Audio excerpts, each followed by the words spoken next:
Xo'jakbar Shayxov o'zbek adabiyotida fantastik va publitsistik yo'nalishda ijod qilgan iste'dodli yozuvchilardan biridir.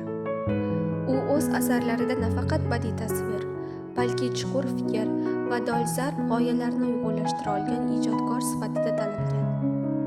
Yozuvchi hayoti davomida ilm-fan, jamiyat va inson tafakkuri bilan bog'liq masalalarni keng yoritgan. Ayniqsa, fantastik asarlarda kelajak manzaralari, ilmiy yutuqlar va insoniyat oldida turgan muammolarni tasvirlab, o'quvchini mushohada qilishga undagan.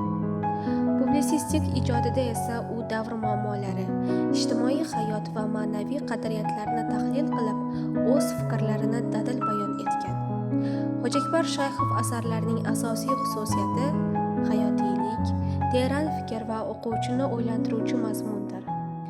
U yaratgan asarlar yoshlarni ilmga, tafakkurga va ongli hayotga chorlaydi.